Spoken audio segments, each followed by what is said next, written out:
Nous avons vu, dans une étude précédente, la famille en tant que lieu d'épanouissement et famille avec l'image de Dieu.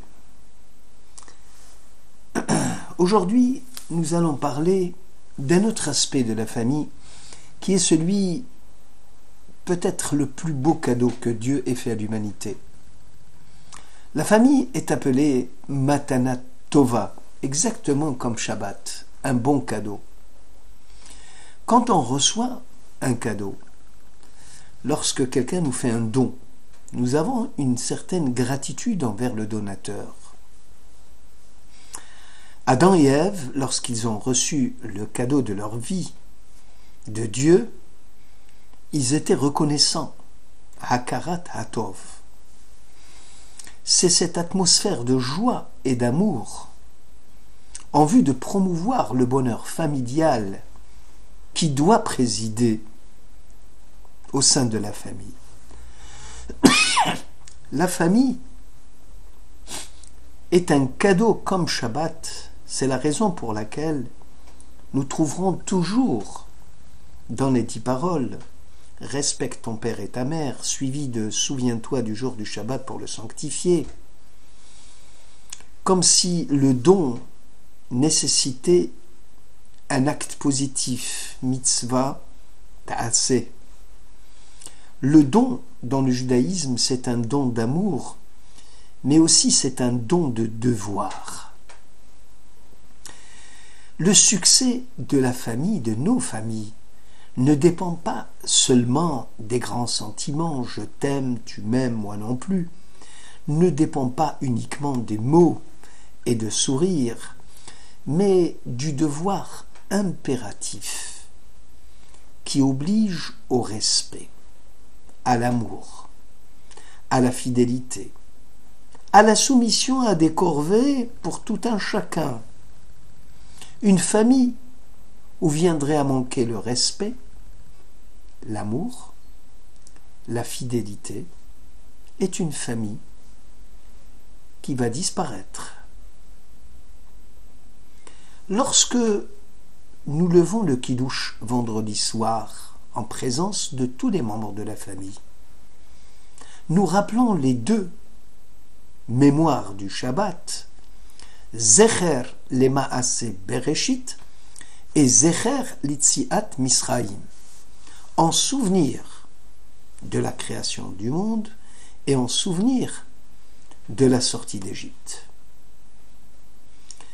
Ce sont ces moyens pédagogiques qui permettent de perpétuer la mémoire. Une famille est une communauté religieuse qui préserve les traditions passées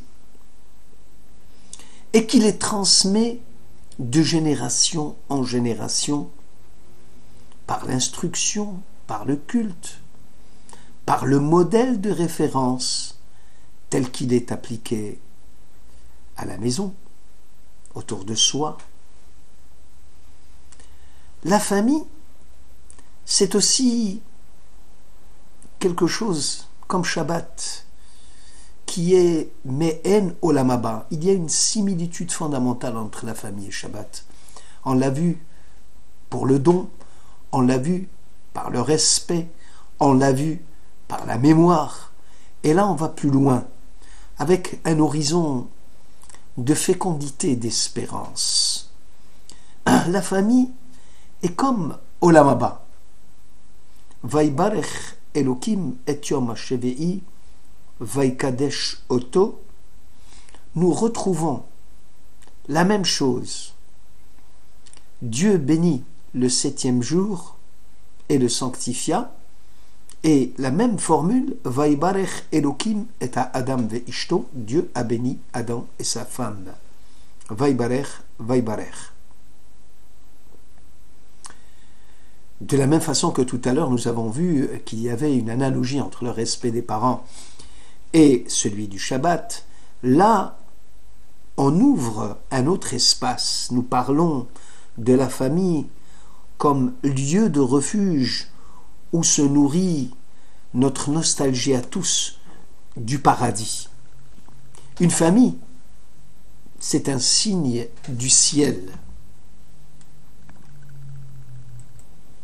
Le Tikkun HaZohar, le livre de la splendeur, nous dit qu'une famille où la tradition n'est pas entendue, hélas, ne survivra pas. Si l'on perd le respect vis-à-vis de notre conjoint, de nos parents, de nos enfants, de notre prochain, nous perdons en même temps notre famille, nous perdons la fraternité, nous perdons le sens de notre relation avec l'autre et par conséquent le sens de notre relation avec Dieu.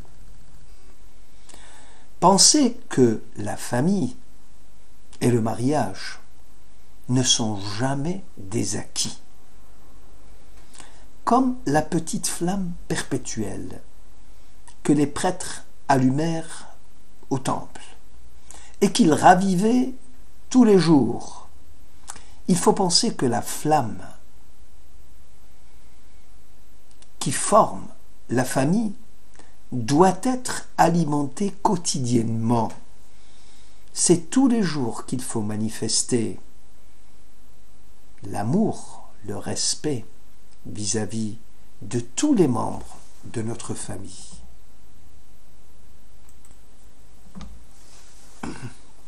Nous avons vu dans une étude précédente la famille en tant que lieu d'épanouissement et famille avec l'image de Dieu.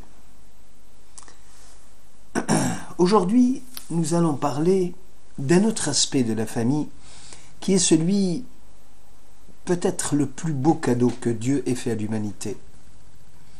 La famille est appelée Matana Tova, exactement comme Shabbat, un bon cadeau. Quand on reçoit un cadeau, lorsque quelqu'un nous fait un don, nous avons une certaine gratitude envers le donateur.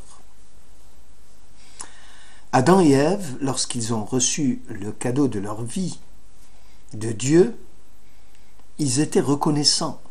Hakarat Hatov. C'est cette atmosphère de joie et d'amour en vue de promouvoir le bonheur familial qui doit présider au sein de la famille. La famille est un cadeau comme Shabbat. C'est la raison pour laquelle nous trouverons toujours dans les 10 paroles « Respecte ton père et ta mère » suivi de « Souviens-toi du jour du Shabbat pour le sanctifier », comme si le don nécessitait un acte positif, mitzvah, ta'aseh. Le don dans le judaïsme, c'est un don d'amour, mais aussi c'est un don de devoir. Le succès de la famille, de nos familles, ne dépend pas seulement des grands sentiments, je t'aime, tu m'aimes, moi non plus, ne dépend pas uniquement des mots et de sourires, mais du devoir impératif qui oblige au respect, à l'amour, à la fidélité, à la soumission à des corvées pour tout un chacun. Une famille où viendrait à manquer le respect, l'amour, la fidélité, est une famille qui va disparaître. Lorsque nous levons le kidouche vendredi soir en présence de tous les membres de la famille, nous rappelons les deux mémoires du Shabbat, Zecher Lemaase Bereshit et Zecher Litziat Misraïm, en souvenir de la création du monde et en souvenir de la sortie d'Égypte. Ce sont ces moyens pédagogiques qui permettent de perpétuer la mémoire. Une famille est une communauté religieuse qui préserve les traditions passées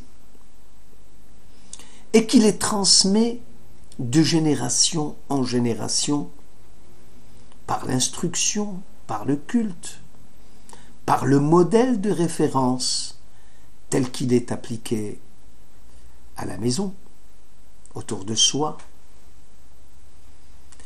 La famille, c'est aussi quelque chose comme Shabbat, qui est Me'en Olam Haba. Il y a une similitude fondamentale entre la famille et Shabbat. On l'a vu pour le don, on l'a vu par le respect, on l'a vu par la mémoire. Et là, on va plus loin, avec un horizon de fécondité, d'espérance.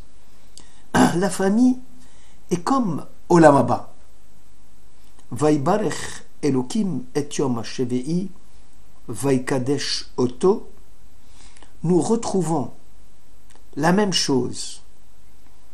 Dieu bénit le 7e jour et le sanctifia. Et la même formule, Vaibarech Elokim et Adam ve'ishto, Dieu a béni Adam et sa femme. Vaibarech, Vaibarech. De la même façon que tout à l'heure, nous avons vu qu'il y avait une analogie entre le respect des parents et celui du Shabbat. Là, on ouvre un autre espace. Nous parlons de la famille comme lieu de refuge où se nourrit notre nostalgie à tous du paradis. Une famille, c'est un signe du ciel. Le Tikkun HaZohar, le livre de la splendeur, nous dit qu'une famille où la tradition n'est pas entendue, hélas, ne survivra pas. Si l'on perd le respect vis-à-vis de notre conjoint, de nos parents, de nos enfants, de notre prochain, nous perdons en même temps notre famille, nous perdons la fraternité, nous perdons le sens de notre relation avec l'autre et par conséquent le sens de notre relation avec Dieu.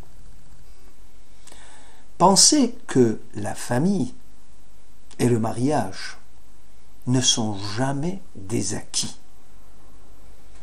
Comme la petite flamme perpétuelle que les prêtres allumèrent au temple et qu'ils ravivaient tous les jours.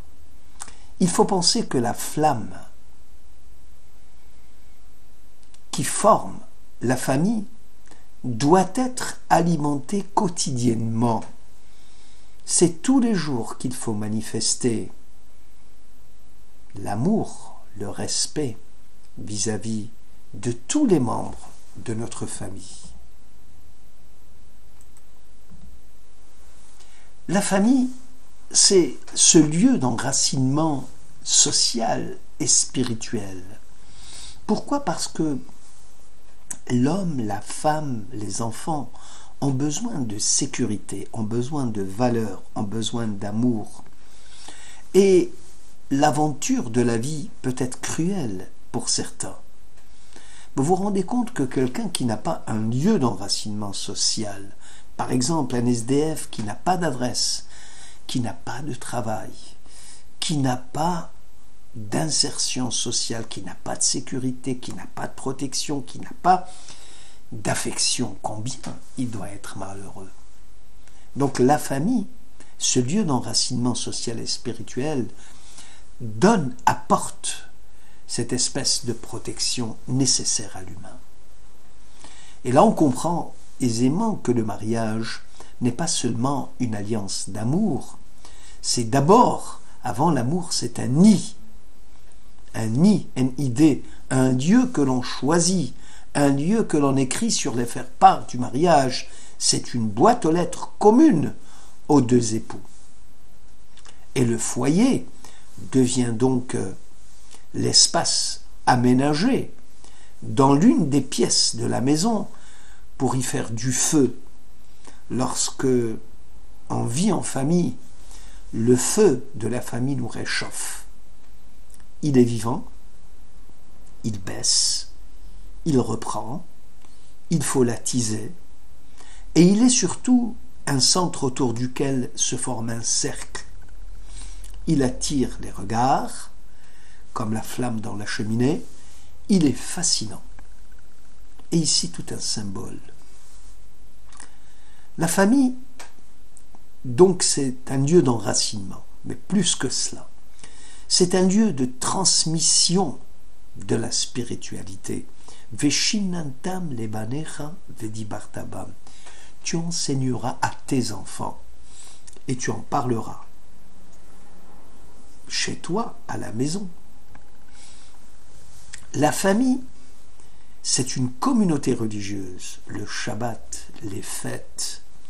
C'est une communauté économique, assistance à celui qui est dans le besoin, à chaque membre de la famille, aux enfants, à l'oncle, à la tante. Voir le livre de Ruth, Boaz et Ruth, qui était un parent éloigné et qui a tenu à prendre sous sa protection Ruth et Noémie. Mais plus que le cercle familial qui se limite uniquement au père, à la mère et aux enfants, la famille doit être aussi le lieu d'accueil de l'étranger. Un acte de survie de la famille, c'est la nécessité d'être hospitalier. Abraham ne serait pas le grand Abraham sans avoir reçu au préalable les anges. La famille doit devenir, quand elle est soudée, un havre de paix pour l'étranger. Elle devient une espèce de maison d'accueil pour l'autre. Une famille, disent nos sages, qui ne prend pas soin de l'étranger, est une famille qui ne prend pas soin aussi des siens. Elle ne peut pas vivre égocentriquement, tournée autour de son noyau familial. Il faut qu'elle s'ouvre aux autres. La relation qu'une famille peut avoir avec les étrangers reflète sa propre relation avec Dieu. Car n'oubliez pas que Dieu se cache derrière le visage de l'étranger. Constamment dans la Bible, Va'ahavtem et hager, tu aimeras l'étranger. La famille qui recueille, qui reçoit, plus qu'elle ne donne, est une famille bénie. Bénie par qui? Par les hôtes. Rappelez-vous Élie le prophète et la Shunamite. Rappelez-vous Élisée, lorsque la femme avait besoin de ses services. Donc l'hôte apporte une bénédiction au sein de la famille. La famille qui ne reçoit pas est une famille qui est condamnée à l'atrophie, qui est condamnée à devenir petite et à disparaître. La présence de l'étranger rappelle à la famille son propre passé de solitude et d'exil. La présence de l'étranger rappelle l'altérité de chacun des membres de la famille. Donc on peut, sans nous tromper, dire que pour vivre au sein de sa famille et vivre heureux, il faut commencer par aimer. Or, aimer a deux significations, selon le mode avoir ou le mode être. Selon le mode avoir, aimer, c'est étrangler, asphyxier, ne pas donner vie, contrôler l'objet aimé. Est-ce que les parents aiment leurs enfants quand ils pratiquent des actes de cruauté envers eux, des actes de négligence? Parce que aimer, selon le mode avoir, est un acte improductif. Il y a des manifestations de l'amour qui entraînent un certain acte de cruauté. Parce que chacun des partenaires dans cette relation croit que aimer, c'est posséder exclusivement l'autre, le corps de l'autre, ses sentiments, ses attentions. La déception peut être grande. La difficulté se trouve ici dans le mode avoir, dans la structure possessive, existentielle des deux partenaires. Parce que chacun va tirer son bonheur de sa supériorité sur l'autre, de sa propre puissance. Alors que le mode être, celui que nous avons privilégié, c'est être réceptif à l'autre, c'est prêter l'oreille, l'écouter, le recevoir, réagir de façon active et productive pour que la famille triomphe. C'est ceux qui ne mettent pas leur moi en travers leur chemin. Et c'est la raison pour laquelle ils peuvent réagir pleinement et souvent ils vont dans le sens de ce qu'ils aiment. Le mode avoir s'appuie sur ce que les personnes ont. Le mode être s'appuie sur ce que les personnes sont. En ne pensant pas à ce qu'ils ont, ceux qui sont dans le mode être abordent les problèmes en étant vivants, parce qu'ils n'étouffent pas au préalable, en pensant anxieusement à ce qu'ils ont. La vivacité d'une famille unie, soudée et contagieuse, et aide souvent l'autre personne à dépasser son égocentrisme. Et l'important dans la famille n'est pas de savoir qui a raison, qui a tort. Dans le mode être, le bonheur se fonde sur l'amour, l'accueil, le partage et le don. Nous vous souhaitons une famille unie et aimante.